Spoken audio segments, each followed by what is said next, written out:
Hi all, this is Anjali और आज हम सॉल्व करेंगे section D of CBSE sample paper for informatic practices for the year 2026 जो अभी आपका एग्जाम होगा। सो यहाँ पर आपके पास section A B C we have already discussed. Now it is section D.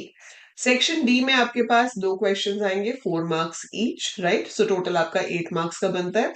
पहला क्वेश्चन है, Rohan a business analyst is working on a python program to create a line graph that represents the monthly revenue in lakhs of a company over 5 months. However, some parts of his code are incomplete. Help Rohan by filling in the blanks of the following Python program. तो आपको पूरा code लिखना भी नहीं है, code लिखा हुआ है, आपको सिर्फ ब्लैंक्स को फिल करना है। तो ये मंथ है, ये रेवेन्यू है, फिर उसके बाद यहाँ पर ग्राफ दिया हुआ है और अब वो कह रहे हैं कि भाई ये कोड जो है इसको फिल करो। 1 mark for each blank. So very easy question.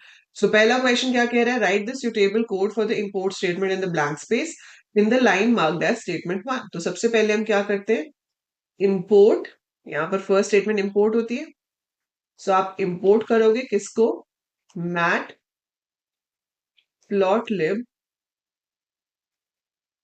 Dot pyplot. So it should be import matplotlib dot pyplot as plt. So import matplotlib dot pyplot आपका ब्लैंक हो गया। फिर उसने एक एरे ले लिया, मतलब एक लिस्ट ले ली जिसमें सारे मंथ्स हैं, एक में सारे रेवेन्यू है। यहाँ पर जो लाइन है statement 2, right the suitable code for the blank space in the line marked as statement 2 which plots the line graph with the appropriate data and includes a label for the legend।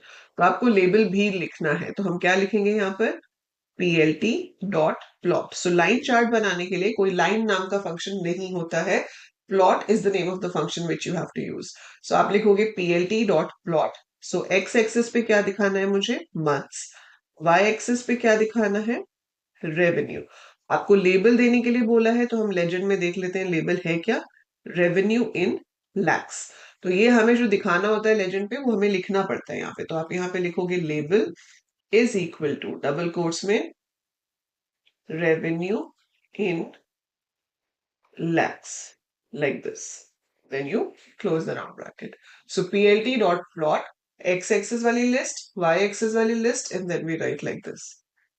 फिर x label पे months आ गया, y label पे revenue आ गया, ठीक है। फिर statement 3 में क्या कह रहा है कि fill in the blank correct Python code to set the title of the graph. तो टाइटल देख लो क्या है, टाइटल है monthly revenue analysis. So monthly revenue analysis है तो आप यहाँ पर क्या लिखोगे, plt dot title, plt dot title monthly revenue analysis. So monthly revenue analysis हो गया आपका title. Then fill in the blank in statement 4 with the appropriate Python code to save the graph as an image. तो save करने के लिए हम क्या लिखते हैं, plt dot save fig and then the name. So ये आपका 4 मार्क का क्वेश्चन हो गया जो कि मैटप्लॉटलिब में से है, ठीक है। Very easy to score. अगर ये पूरा कोड लिखने के लिए भी आ जाए तो भी बहुत इजी है, यहाँ तो खैर सिर्फ ब्लैंक्स ही फिल करने थे।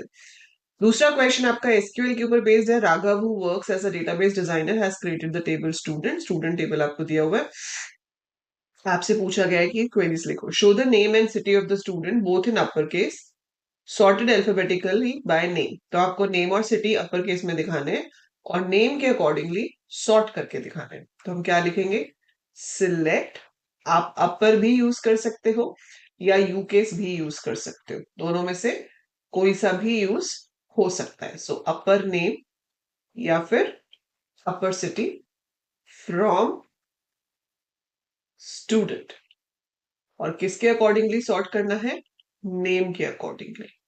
So order by name.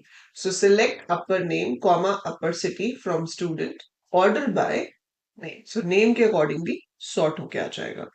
Display the student ID along with the name of the month in which the student was admitted to the school। तो आपको स्टूडेंट आईडी शो करना है और name of the month show करना है। तो select student ID comma month underscore name. So month name और इसके अंदर हम क्या देंगे, एडमिशन डेट फ्रॉम स्टूडेंट। तो ये क्या करेगा, स्टूडेंट आईडी दिखा देगा, और जैसे ये है मंथ तो इसमें अप्रैल दिखा देगा, इसमें मई, जून, मार्च, अगस्त। So it will show the month name.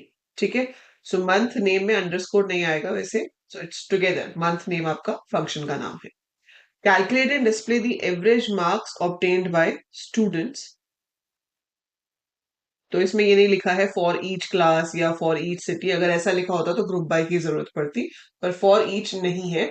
सो यहाँ पे सिर्फ लिखा है calculate and display the average marks obtain by the student. तो पूरे टेबल में से आपको जो भी मार्क्स है उसका एवरेज बताना है।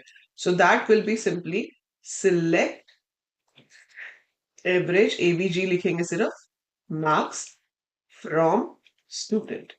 सो select average marks from student. Then you have show the names of the cities and the number of students residing in the city. So आपको name of the cities बतानी है, number of students. तो यहाँ पर अब आपका group by लगेगा, तो आपको ग्रुप करना है सिटी वाइज। तो आप क्या शो करना चाहते हो, सिलेक्ट सिटी, उस सिटी में कितने स्टूडेंट हैं उसके लिए क्या हो जाएगा, count star from student. So from student group by city. So select city, comma count star from student group by city. So that is the command for fourth question.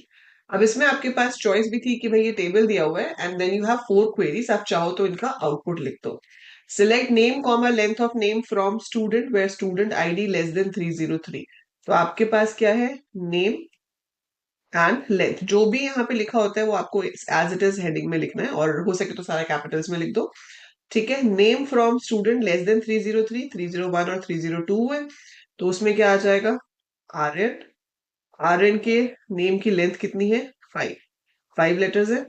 Then you have Ayesha, Ayesha में कितने हो गए, 6। So we have 5 and we have 6 letters, so name and length आ गया। ठीक है, then you have select lower name from student where month bracket में date of birth is equal to 3। तो इसका आंसर क्या है, lower name you have to show, ऐसे लिखेंगे जहां पे मंथ जो है वो 3 हो। सो इसका 3 है, इसका तो है ही नहीं, बस इसी का ही है। तो आर्यन को शो करना है मुझे, लेकिन पूरा का पूरा स्मॉल लेटर्स में। ठीक है, so Aryan will be displayed in small letters. Select average marks from student, यही उन्होंने ऊपर क्वेश्चन में पूछा, नीचे आंसर में दे रखा है। तो एवरेज मार्क्स में क्या करोगे, सारे का सम निकाल लोगे। सो 8 + 5 13, 13 एंड 2 15, 0 2, 10 19, 19 और 8 27, 27 और 7 34, 34 and 9 34 and 9 43. So it's 430, 1 2 3 4 5 divided by 5, so it should be 86. तो आप यहाँ पे क्या लिखोगे, average marks. Calculation cross check कर लेना भाई, मेरे हिसाब से यही आया, बट आप चेक कर सकते हो एक बार। Then select name comma marks from student where marks between 90 and 100। So आपको क्या दिखाना है, नेम और marks where marks between 90 and 100। इसके 88 है, नहीं है, 90 मैच करता है, सो it should B Ayesha. Ayesha के हैं 90। सो बिटवीन में क्या होता है, दोनों साइड इंक्लूसिव होती हैं। 90 होगा तो भी दिखाएंगे, 100 होगा तो भी दिखाएंगे, बीच में है तो भी दिखाएंगे। 85 नहीं होगा, 72 नहीं होगा, 95 होगा। So it should be Maria 95। So this is the answer. So आपको इन दोनों में से कोई एक करना था, या तो क्वेरीज लिख लेते या आउटपुट लिख लेते। So that is how we solve these questions. तो ये था आपका सेक्शन बी। नेक्स्ट वीडियो में हम करेंगे सेक्शन ई, जिसमें हमारे पास 3 क्वेश्चंस हैं, 5 marks each. So this is for 15 marks. इसमें एक कंप्यूटर नेटवर्क्स का केस स्टडी क्वेश्चन आपके पास आता है, एक डेटा फ्रेम का क्वेश्चन है, और एक एसक्यूएल का क्वेश्चन है, जिसमें फिर से चॉइस है। ठीक है, so we will be discussing this in the next video.